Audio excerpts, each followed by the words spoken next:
Welcome back to Filmworx Fantastic. Oh man, there is so much that I'd love to talk to and how we film, but one of the core principles of why we film is really finding purpose in what we do and how we do it. And for that reason, I have a very special guest. Richard Affeldt has been working in this industry for a long time and building an amazing company called Rooftop with James as a co-founder, and the things that they are doing from Port Elizabeth as a head office is just amazing.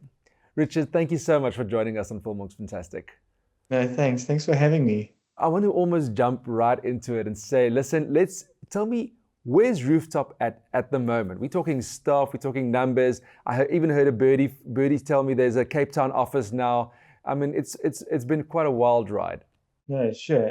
Yeah, Rooftop is going into its 22nd year. And yeah, we've got a head office in Port Elizabeth, and we've got another office in Cape Town. We're actually going on to our third year in Cape Town. Can you believe it?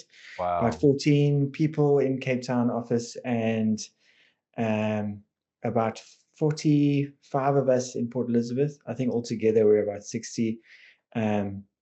60 people, but yeah, we also have remote workers around the globe. Yeah, because our client base isn't based in South Africa, but yeah, we service customers around the world. But that's where we are at the moment along the journey. I love how you guys grow to the extent you actually had to buy a church and convert it into into an office. Wow, what a journey! Listen, let's jump into that journey. How does two guys with zero film experience build a company with so many people working and really serving a global companies across the world? Sure. No, I mean, I think it starts with a lot of passion, and yeah, obviously started Rooftop when I was really young, only 19 years old. And back then, videos were just VHS, and the whole movement in from like analog to digital, moving on to DVDs. That was kind of like my exposure into video. But I even think like at the like an early age, I really saw the potential, or like more like the power of storytelling, the power of video, the power to move people from like not just from a thinking perspective, but from a heart's perspective. Um, as young as I was, I just saw so much opportunity. I saw like the power of the medium, and I really believed that video could have like a huge impact on people's lives. So that kind of seed was like planted deep from when we were young, and we started a business trying to capitalize on digital video, not knowing that YouTube was around the corner, that smartphones would end up becoming these amazing devices with video capability. I mean, if you told me what video is today and what it was when I was 19, I'd be like, oh wow, and that, like it's huge. I mean, almost everything on the internet these days is video. So um, yeah, we really believed in the kind of the potential it had, and I think that's what kind of drew me into production. I studied a business degree, but yeah, I really believed that yeah, there was a power, yeah, opportunity for change, and that's what really got me in. And yeah, why I like kind of invested not just my mind, but I invested my heart. So it started with that purpose. It wasn't the it wasn't the journey that we necessarily followed on. I think um, anyone who started or has worked in a production company knows the day to day and the slog and how difficult it is to actually create content. Um, Technology has made it easier, but it's still like making great content. It's hard work, and building a business out of that, but then also trying to create impact with the work that you do. It's like a very different. Yeah, it's very challenging to kind of go from just making good video to how do we make videos that actually make a difference. But that's been our journey, and I'm still as passionate as I was when we started 22 years ago. Wow, that's what a journey.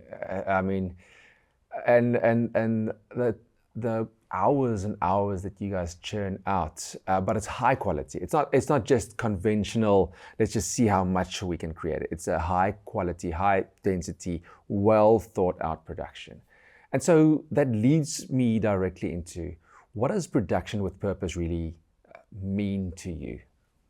Yeah, to me, it speaks to, yeah, it speaks to one thing. I think excellence is a good word that kind of comes to mind. I think if you are going to create work that moves people, I think you have to have a level of like excellence in what you do. And um, I think creating high quality is important. I also think, you've got to really be attuned to audiences and really wanting to connect to people. For me, it's all about emotional connection. Just creating content for the sake of content, uh, yeah, that's not what we're about. But I don't believe that's truly harnessing the power of video. Video is such an incredible medium. It has the opportunity to make people connect to something, make something believe. Like, I mean, it's magical. I mean, Disney has proven this.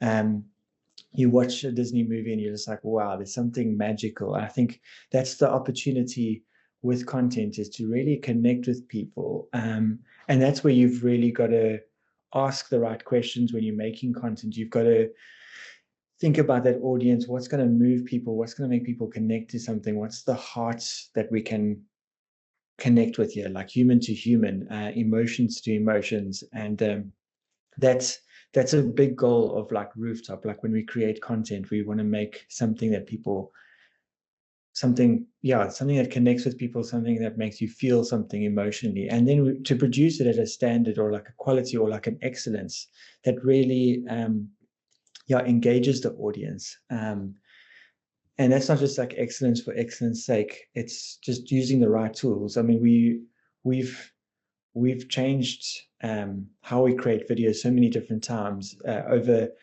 so many different ways of doing it with different types of technology. I think as long as you're putting your audience first and you're trying to connect emotionally with people and you're trying to make people feel something about your content, you can definitely use the medium to do more than just provide information. You can make people think about something in a completely different way. And hopefully that connection will lead to like a driving of action, which is what, we spend a lot of our time on. But I think that's the opportunity in creating something that has a little bit more purpose than like, oh, we're going to maybe sell something. Yeah. Like, well, even if it is selling something with video content, what can we make that audience feel? What can we make the audience think? These are the things that I believe, like when you start making more purposeful content, is like top of mind, and leaving the audience with something, magical. If you haven't necessarily walked in the shoes of the audience, what do you do to understand the audience that you are planning for, that you are creating for? Your clients are quite vast, and often the content that they require are for audiences to take action, whether it is certain campaigns against impoverished, to build people up, whether it's stop smoking. How do you put your own feet into your audience shoes? Yeah, I mean, I think what I've seen over the years, and I think this is the beauty of like filming and creating content. Like if you've been behind a camera and if you actually filmed content, and you try to do storytelling, I think what I've learned over the years is that people are people. I mean, whether I've been in a refugee camp or I've been in a first world country to, some of the poorest places in the world, doesn't matter. Like when you start looking at things that are, I suppose, like very human. Like, parents love their children no matter what. For example, people love each other. People have friends. People, all the different types of emotions that you experience are the same across the board. It doesn't age, um, gender, ethnicity. There are some kind of like human truths that I've seen, the things that really what people care about, like the love for a child. That's like a universal a universal thing. So I often try and move, like when I was saying earlier about how important it is to use the medium and communicate more than just information, is like create emotional connection. I often look at these like universal things, like things that, yeah, the way God's created us to think and feel. I think there's actually more that connects us and more that we have in common than we think. Yes, in marketing or in advertising, there's different buying behaviors, and some people like this type of shoe, and some people, there are like different interests, and yeah, you can look at your audience from like maybe different types of sector, or not say sector, it's more like interests and hobbies and different things that people connect over. But I kind of like to see that first, that real emotional connection, and that's that commonality. I try and create content that it looks at this like real human connection type of perspective. But yeah, it's not to say that we don't look at data. We do a lot of focus group testing with our content at Rooftop. We test our ideas. We don't make just assumptions. We also use data. I think at the bedrock, it's about creating human emotional connection with the things that really connect all of us. But then as our campaigns build at Rooftop, we do go into data as well. And we test our ideas. We bring focus groups together, and we let that data like inform a lot of our decisions as well. But using the human truths as like our foundation. No, I love that. The human truth as a foundation, and then confirmed by data, almost. I love that approach. But what makes you, Richard, wake up in the morning excited to go to work then? Yeah, I mean, it's like there's a couple of things. I mean, I love creating. I think being in the creative field is just the most amazing thing. You to create content, it's always challenging. It's always a new problem to wake up to. It's a new, trying to find new solutions and ways to connect with audiences and to solve some of these problems. Like how do you make someone care about something? These are like really great challenges to wake up to. And then when it comes to the creative process and coming up with ideas and concepts and different ways of doing it, I find it like quite invigorating. Kind of looking at problem solving and innovative ways of doing it. It keeps me alive. And then there's the opportunity, like I was saying, around putting purpose behind it, and then not just looking at it to solve the problem. Like, well, how do we actually connect with people, and how do we create change?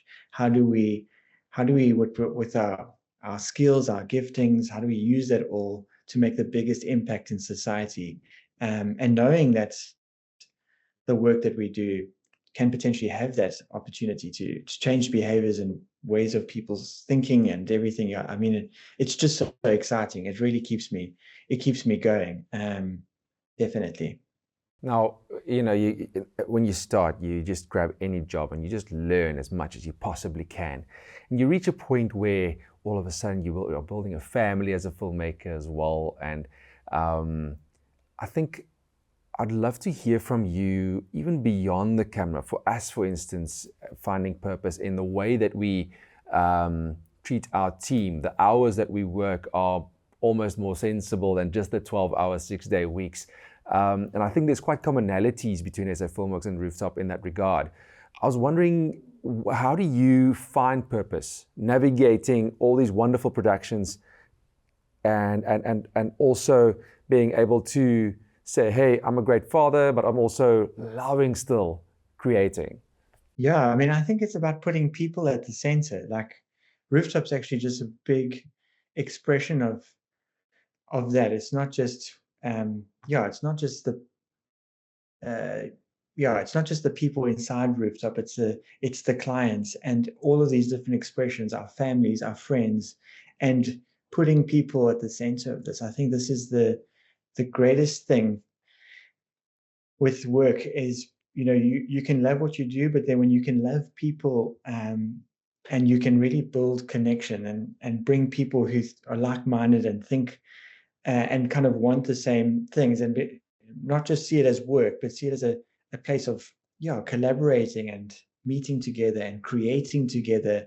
And I think wherever you go, if you generally put people first and you make relationships a key part of the work, the returns and the desires, like, and the fulfillment, in not just doing work for the sake of doing work, not because it's making a paycheck, or not just because you're providing for your family, using every like interaction in a purposeful way. You know, when you arrive on set and you're working with people, it's an opportunity to create real connection. I have been on shoots where I've created friends that I'm still friends with today, just because of one day's like film shoots, or people who've worked at Rooftop over the years. There's like, and even if they've left and they've gone on to other things, I've still had this connection. Like, and I think that's the thing we'll take with us. I think that's the kind of enduring part of work, is the relationships and the people and the investments, even at a client level. Like, I love genuinely making connections with clients, not because it's good for business, or it's some kind of strategy. It's just, if you really love people and you make that the why of what you're doing, it can be incredibly purposeful. Um, yeah, especially when you can kind of share that common interest with others. You know, I think it's not it's also about yeah, creating a workplace where you've got like-minded people who love the same things, and you can kind of share that together. It's very special. I'd love your opinion on this. And I think there's a lot of freelancers that are getting to a point where they have quite a variety of clients, they're doing well for themselves, and they're getting to a point where they're kind of double booked and looking to maybe seeing, is this a possibility to pivot from freelance now into a business? Is there a way that I could maybe employ someone full-time to maybe edit the work that I shoot? Or how would you, looking at the landscape today, now we're beyond VHS, hallelujah, but how would you today go from freelancer to business? How would you position that? Wow. You know, I think the landscape is changing really fast. I mean, I think even building a company that has like 60 people who are all involved in different areas of production, graphic design, animation, video. Um, you know, from my perspective, from the very beginning, as more of the entrepreneur, like loving film, loving creativity, but being an entrepreneur, I think one has to kind of be honest with oneself when it comes to the business of creativity. There's people who love to make, and there's people who love to make a business. And just because you're creative and you love the creative process doesn't necessarily also mean that you're going to be a great business person. So just to say that, like, I think you've got to have a desire for creating business, if you're going to ever go from that route from freelancer to business. Because the business side, it's hectic, it's chasing clients, it's making sure there's invoicing.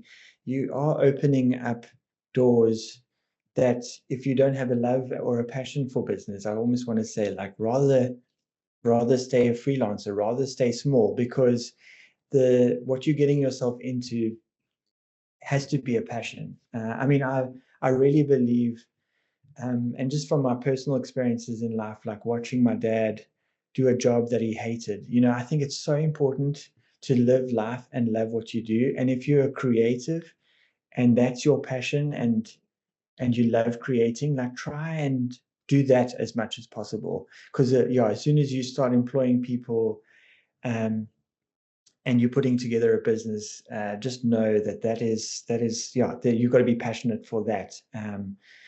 Because yeah, for me, that's my experience. I wanted to bring on more people because I also realized there were limits in my own creative gifting. Like, yes, I can pick up the camera, I can edit a video, but then yeah, Nick, who's still at Rooftop, he's been with us since the very beginning. Um, when I met him at first and I saw the way he edited, I was like, whoa, this guy is better editing. So I think when bringing on people, it shouldn't just be about bringing people so they can do the task. It's about bringing people who can even take the product beyond where you can. I think Steve Jobs spoke about this, like, if you're not employing people who are better than you, you're not really making good employment decisions. So I think if you are the freelancer, you actually can see a business growing here. You've got an interest in business, and now you're going to start employing people. My next advice would be like employ people who are better than that are better than you if you're going to really grow from it. And that was my journey. It was like, I have my limits as a creative. I love the entrepreneurship side of it, and I found amazing people who were brilliant. And part of my joy is actually seeing people come to Rooftop. I can recognize their gifting. I can see what they're really good at. And for me, yeah, just putting them in places where they can thrive and flourish is so important to me, because I can see that their giftings are going to go way beyond where I'm capable of. I think if you're wanting to grow from a freelance space, this is where I would encourage you. Bring people that are going to take the product further, that's going to achieve like your vision. Don't just think of like helping hands. Think of something greater. No, this is amazing, and I love this because I find that even though, with my personal experience in film, I find that my team they're just interested in various other fields as well that totally, as a totality, improve the video quality so much more. But let's say, for instance, you've entered the hurdle, you've built a production company. Richard, you and James, you don't really have any South African clients. You mainly have international clients. What challenges should South African production companies overcome to truly serve international clients and be around that table of a global services export? Yeah, that's a great question. I think,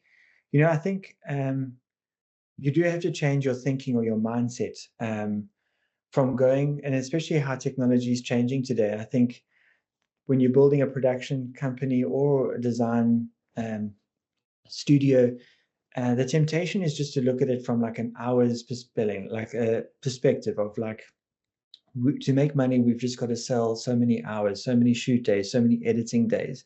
But when you're kind of just selling your production services, you're not entering into, yeah, I almost want to say, it's like you've got to be more than just your services. The services are a given. I mean, I sat in a boardroom once with a client years ago, and when, he was kind of saying, why Rooftop? And I was like, well, we shoot in 4K cameras, and we've got really good gear, and we've got, I could speak all the tech kind of speak. But he was like, that's obvious. The quality of your work should be a given. What else? What else are you offering? And I was like, yeah, when he asked this question, it was like, yeah, that's a really good question. What is more than just the services we ask? And this is why the why of a business is so important. And that you've got to be, I think, as a creative person, either as a freelancer or in a business, you've got to be thinking about the solutions you can solve for customers, because quality is a given. Think about all the things that you're focusing on, and see those as the given. You've got to be offering something more, and ultimately it's about creating value for the customer, not just meeting their need. Seeing how solutions can come in as in a creative product that really moves the needle for the customer. That's what customers want. And I think when you start growing outside of just meeting production needs in like a local production, someone just needs something recorded, and you start going to an international client base, you need to really listen to the problems that your client's trying to solve.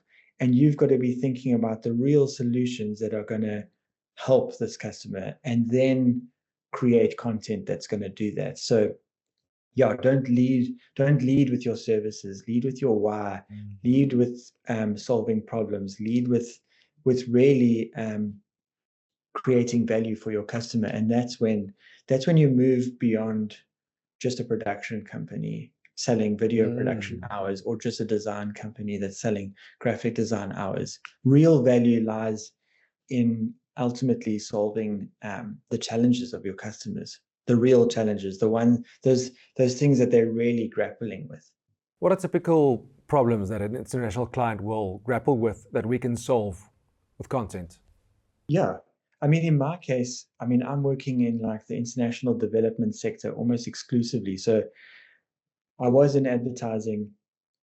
We were in like a more, your traditional marketing kind of production company. But yeah, the kind of challenges I'm working with now is like, how do we get people to quit smoking with the World Health Organization? Or, when I approach the clients or when they start working with us, I am trying to intentionally trying to find out the real problems that they're facing, and I'm trying to get from them a real sense of the objectives they want to achieve. And it's the same that could be in the more corporate traditional space. Like, what is the client actually trying to achieve with the content, and asking the right questions to really understand why they're making the content in the first place. Once you know why they're wanting to create content, you understand who they're trying to create this content for. This is where the solutions thinking needs to come in. That's more than just the product. I mean, at the end, it is a couple of videos. It could be a couple of graphic designs, but all of this is tailored towards delivering that value. So, what global shifts are you seeing then that South African content creators must be aware of and stay on point with? I think the big shifts I'm seeing is that organizations are really in-housing a lot of their own ways of thinking. I've definitely seen increased kind of capacity. I think it's with knowledge and the internet, like the internet tools that you've got today. I think a lot of people are moving away from traditional models. There's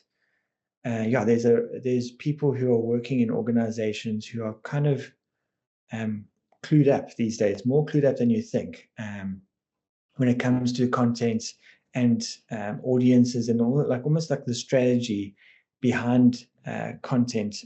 You've got to see that. I think in the future, more and more people are being exposed to content and almost know how to create content. So when you're being brought in to a creative process, you're not having to educate the client as much as you did maybe, 10 years ago. It was like a big thing of like educating the clients on the production process or how we create content. The shifts I'm seeing is that, people are being exposed to the industry and almost have this thinking. And that's why I'm saying to creatives, you've got to have more than just, I can put up a camera or I can deliver some editing hours, because the clients, they're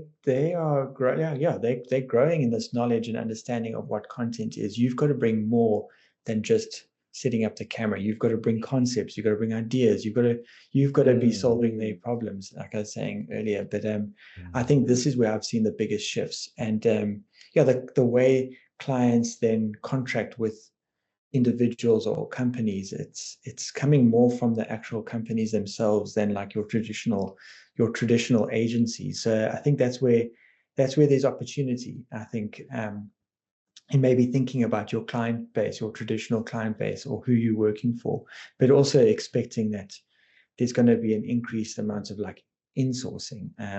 The clients are actually employing internal teams to create content.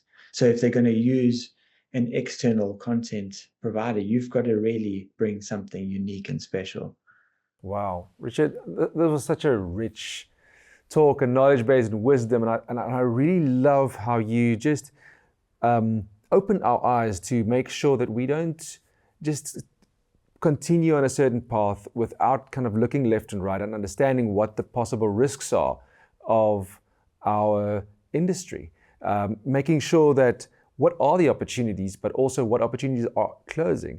Because if you don't pivot, then your entire cornerstone of what you've been building your entire career on might crumble. It's wonderful to have someone like you, Richard, that have an eagle eye on what's happening and have a finger on the pulse, and having just a way of indicating how we can have purpose in what we do, and still engaging with global clients, flourishing and thriving in South Africa, which is such a beautiful country that we love, and enjoy waking up to just doing some fun, amazing stuff, telling stories, and in that way, changing lives. I think as creatives, we've got to be faithful with a little. I think often we wait for bigger opportunities. In terms of like where you are now and where you could be in the future, I think we can often look at some of the opportunities we get and we're like, oh, this video is just so small, or I'm only gonna, we think only if we're doing Hollywood work that it's great. And I think we've got to change so much of our perspective in being faithful with the opportunities we get given. I think especially if you're wanting to grow as a creative, or you own your own production kind of company, if you're gonna truly grow, you've got to be faithful with such small things. Be faithful with that small client. Be faithful with that small brief, and then go the extra mile. I think it's this faithfulness with what you've got. If you can't be content with what you have, more won't make you more content. And I think you've got to get excited about being creative with small ideas and implement that really well. Because I've seen over the years that it's that kind of growth through faithfulness that one day later you look back and you're like, well, how did we get to this amazing project? Well, it's built on thousands of projects. And that attitude and being faithful with every opportunity and giving of your best, and you're caring with people along the way. I believe that this is what actually grows you, not focusing on the money or thinking about the budget. Or there's so many limitations when you're creating. Oh, I don't have enough money for this. I don't have.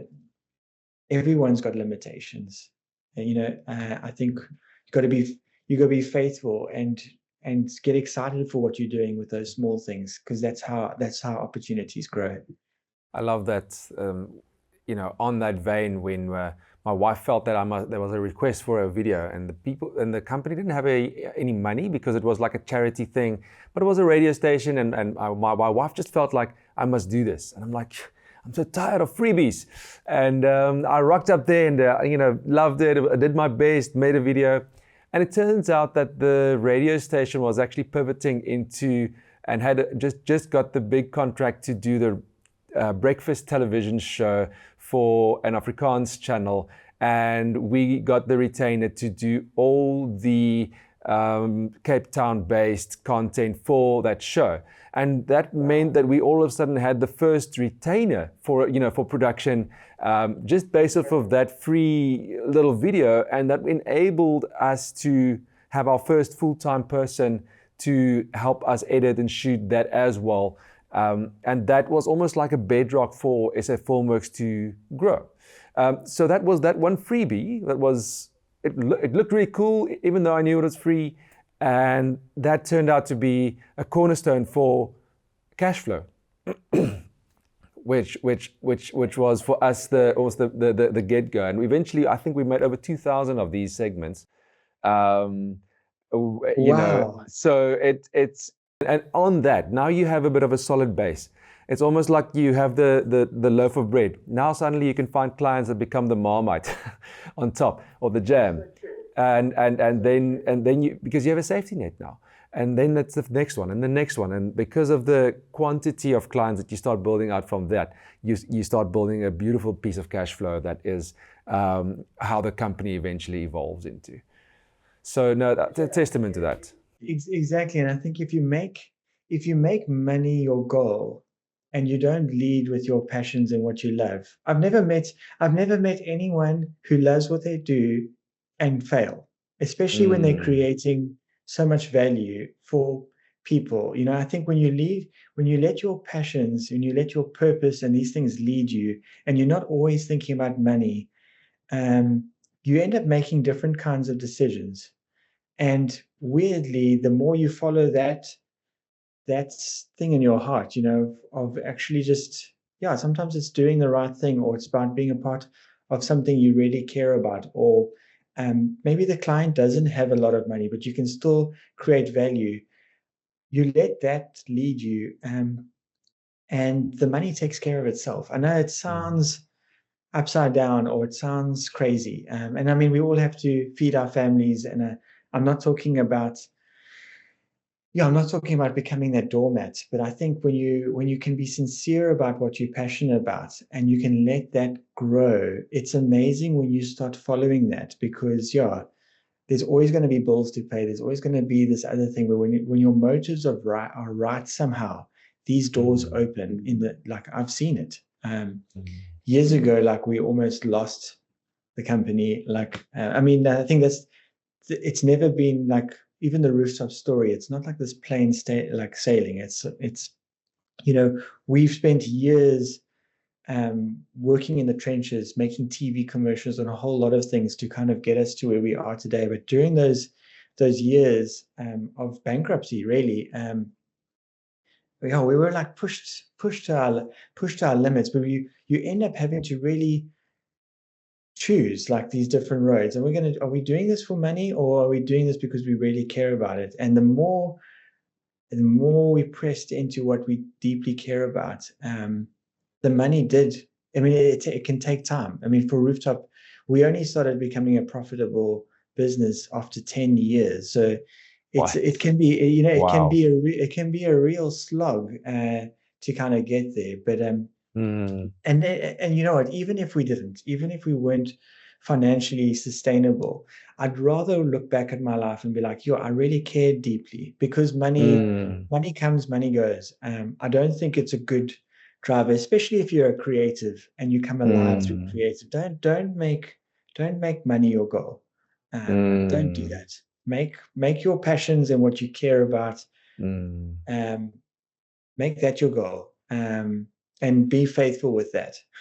Wow, Richard, what an amazing way to just really bring finality to this conversation. And really thank you so much for your time and your wisdom. And I really want to implore, if you're a filmmaker and a content creator, to listen to what Richard said and just focus on what you have now with what you have now, and build on that. That you will look back one day and think like, how on earth did I only have a phone to film with? I can't live without this camera or that camera. But you did. And it was just because you used what was in your hand. So thanks so much, Richard. Much appreciated. No, it's a pleasure. Great chatting to you.